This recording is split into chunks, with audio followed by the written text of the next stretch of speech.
Hey folks, your OS Reviews. You're watching our retro throwback review of the BlackBerry Z10 in 2017.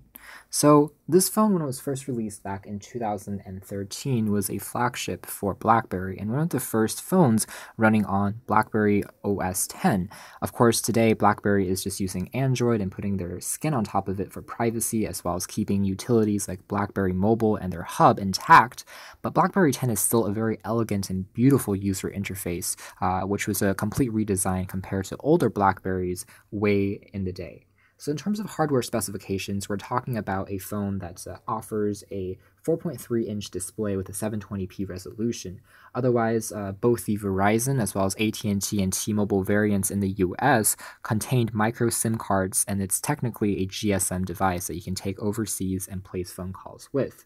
Otherwise, it also features a 8-megapixel rear-facing camera, which we'll discuss more later on, and it has a dual-core processor, which is the Snapdragon S4 Plus, and it's coupled with 2 GB of RAM along with 16 or 32 GB of built-in storage, along with a user-replaceable 1,800 mAh capacity battery. So obviously a replaceable battery is great, although it's still a little bit small in terms of the milliamp hours, which means you probably will only get about a day of use out of this phone despite the smaller size before you need to recharge it. In terms of the processing package, it's obviously outdated today, since even entry-level phones will have a quad-core chipset if it's running on Android, oftentimes the Snapdragon 400. However, 2 GB of RAM is not shabby at all and remains a good benchmark and still very good for mid-tier Android phones of today. So taking a look at its design, it's beautiful and distinctively BlackBerry, which is to say it offers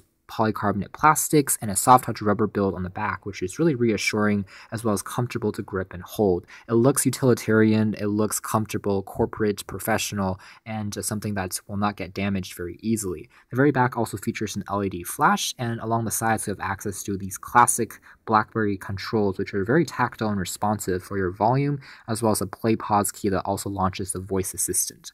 You can peel off the back cover to have access to both a microSD card slot for expanding the memory, the micro SIM card, and also the battery. On the very side here, there's a micro USB for charging and a micro HDMI for connecting it to an external monitor for showing off videos and apps on a larger display. The very top features a power on-off switch next to the 3.5mm headphone jack, which I think is a pretty smart choice, but a nice thing about BlackBerry OS 10 as well as the BlackBerry Playbook was the swipe up to unlock gesture. So you can use the bezels to slide all the way up and you have launched into the main screen. So this is an alternative to double tapping to unlock and a very elegant gesture still in 2017. The front also features an HD video camera for video chatting purposes, and you can see that the bezels here really reminds me of an HTC phone, maybe the HTC One, M7 or M8, quite similar, but of course it's made out of plastic, and the design here is a bit more understated. Still very sleek and a pretty good hardware still here in 2017. Let's take a quick look at the kind of main screen here that you unlock with. You have your battery information next to your time and date, and there's also a way to quickly launch and access the camera. If you hold on this for just a few seconds until the screen completes in a circle, you launch right into that. There's also notifications on the very side here, which you can tap on to take a closer look.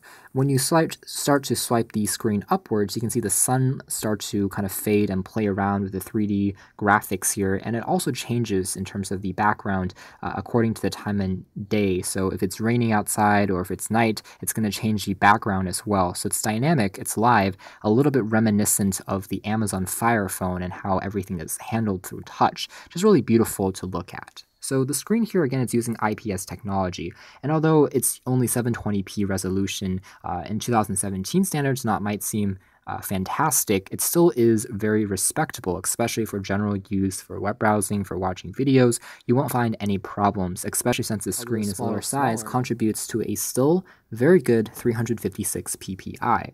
Otherwise, this phone also comes equipped with NFC for wireless communication, although it doesn't have wireless charging. So taking a quick look at some of the main screens here, you have access to a time and date and battery status. You can drag down here to access the notification shade in a very kind of Android reminiscent manner to quickly launch to things like settings, turn Wi-Fi on or off, Bluetooth, brightness, take a look at your alarms, all those things that can be set up along with your BlackBerry account and location GPS data. When you're done with the program, just like on the Palm Web OS, you can swipe from the bottom of the unit to close the application for the time being, and it saves it in a card located on this main screen that shows that these apps are right now open. And if I open up another application, for instance, looking at my images, and I'm done with that, you can see it opens up another card. Essentially, these are open applications that are continuously running in the background. You can see them change almost like widgets, and if you open up a web page that has a video loading in the background, it also continues to play the video. So it enables you to very swiftly multitask and go back into a program or to close something off completely. Speaking of, let's take a quick look at the camera first. At 8 megapixels, it doesn't seem like the most high-res camera in the world, but BlackBerry is pretty smart in building their software so that it works surprisingly well. You can tap anywhere to take a quick snapshot, or you can change the camera to the front, for instance. You can see that it's actually very bright and works very well for the purposes of video chatting. And otherwise, you can also have filters applied, you can change the focus settings, I can also change things like the flash, turning it on or off, ratio, scene selection modes, so this can also be done. And once I'm satisfied with an image, I also have the ability to peek by tapping on the image at the bottom here. I can edit it, offering a very comprehensive suite of filters. In fact, one of the best editing suites that we've seen installed on a phone by default in a long time. So I can change things like the color, make this even my background, for instance, apply filters, frames, crop the image, save it, and send it to friends and family. So it really is quite impressive and a testament to how far BlackBerry has come in terms of their design philosophy from the early days. So you can do quite a lot, and of course share it, delete it, rotate it, and of course share it. Another unique feature about the BlackBerry camera is that there is ability for you to snap a kind of 10-second snapshot of something. So for instance, if I take a quick image, and then it's actually going to take multiple images, especially if it detects any faces, allows me to scan between different scenes and of course select the best image of my face, maybe if not blinking, and the background might be ideal, so I can really easily edit those and create the perfect portrait and the perfect image to share. So it's actually a pretty cool concept that they've done. Images on the most part are pretty well saturated, even under low light environments, as you can see here. The display does a great job of showing off your images, and you can tell that details are definitely present. Shadowing is very realistic, colors are well balanced, and you only lose a lot of detail when there's no light at all. Outdoor shots, of course, are even better, and it's completely usable even in 2017 to share on social media and the like with fans and family. So it really still remains a great camera, especially on a mid-tier phone or a budget level phone if you want to consider it today.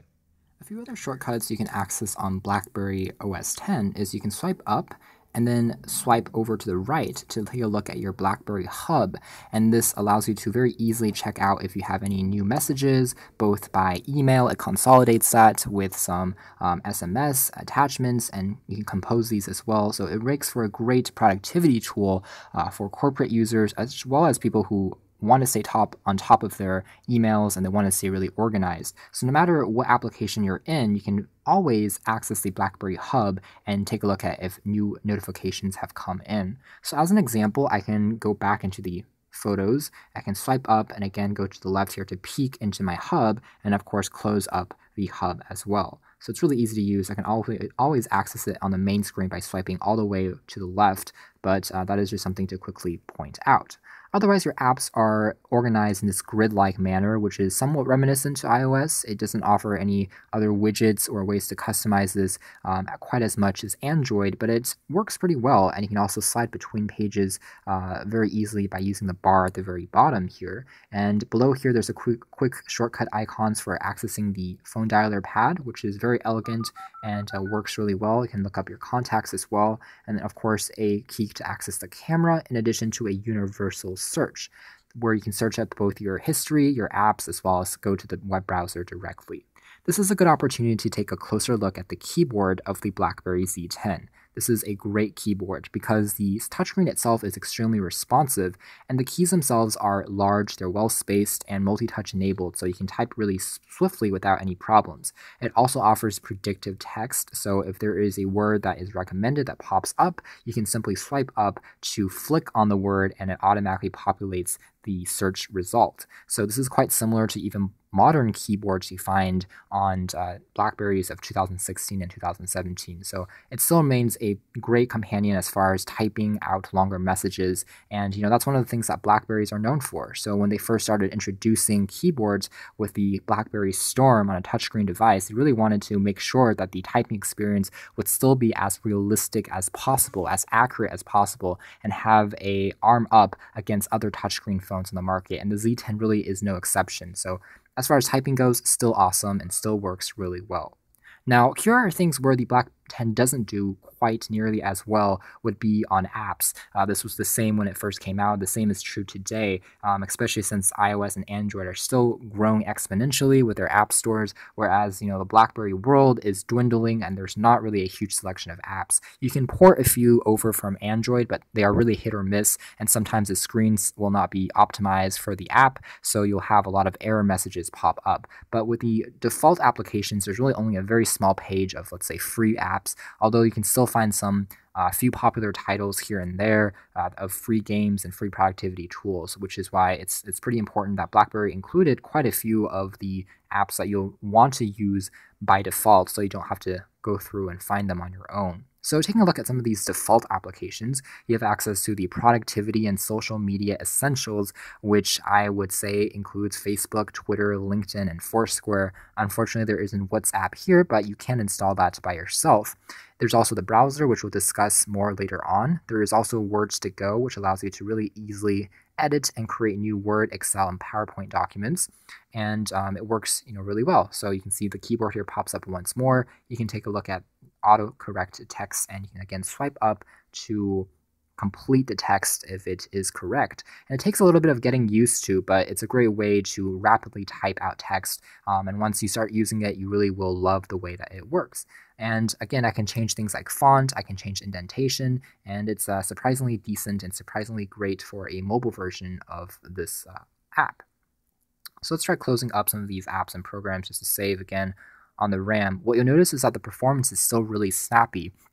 Unless you're really demanding the processor and the GPU by opening up tons of heavy web pages as well as games in the background, it still runs really smooth.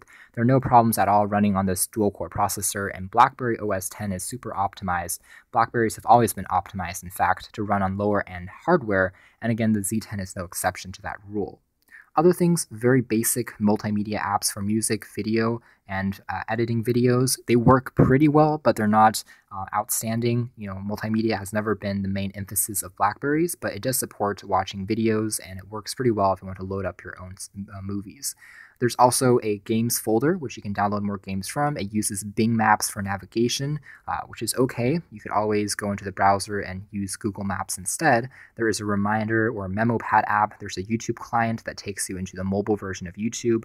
Evernote, weather, clock, calculator, and compass are all utilities that are, again, really beautifully designed, and they move as your phone tilts. So it's really reminiscent of, again, Fire OS. So surprising similarities to its design and UI and UX. And that's a good thing because it's beautiful and well-crafted and well thought out. Everything is super intuitive. Same thing with the clock. It makes for a compelling kind of nightstand alarm clock where I can set timers, take a look at the world clock, as well as stopwatch functionality.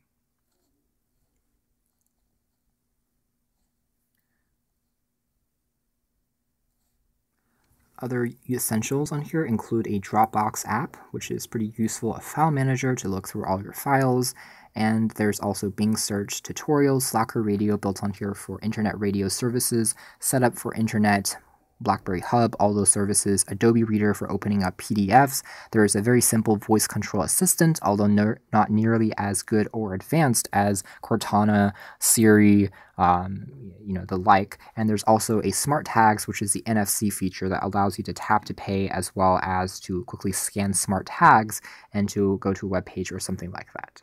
So the last thing that we want to look at now is the browser, and this happens to be kind of one of the not so appealing sides to the Z10 here in 2017, just because it no longer remains a super powerful browser, and it never truly was the most advanced browser in the world. But you'll notice that pages will take a bit longer to completely load, although thankfully everything can still be loaded. So even the more complex pages like the New York Times, the full version of YouTube will completely load without any problems. You can see here how, for the most part, swiping between screens doesn't offer any checkerboarding, and elements can be interacted with directly, including flash elements just from the page. So I can click on a video and it will start playing back immediately, which is refreshing to see. The speakers on here are also fairly loud sounding, although it's not a stereo speaker set.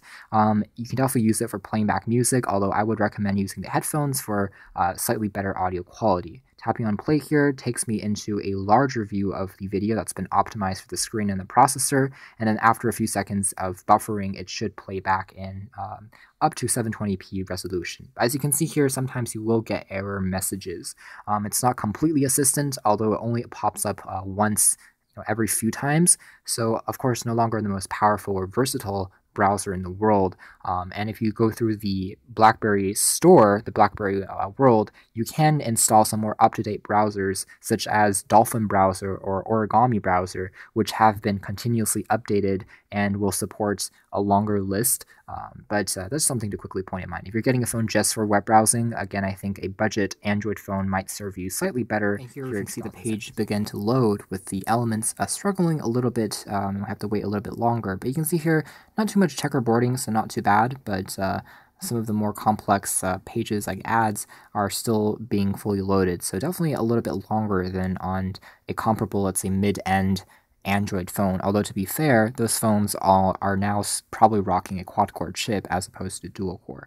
With that being said, everything is still really functional, text is really legible, it reflows text quite well, and again, that reader view makes it quite nice to read longer articles as well as ebooks when on the go. So web browsing, it works, but don't expect, the most demanding pages to work instantly, and sometimes you have to deal with a few problems here and there. Otherwise, I would recommend downloading a more up-to-date browser through the BlackBerry world. So otherwise, that's essentially it as far as the main features of the Z10. You have all the benefits of a BlackBerry, such as the security, the access to all your corporate emails, as well as private email messages through the beautiful BlackBerry Hub, which consolidates everything. And there's also BlackBerry Messenger if you want to communicate with other folks using BlackBerry. And there's also, of course, all the utility apps that you would really want on top of a beautiful UI UX experience with the gestures that are just super well thought out and really well designed.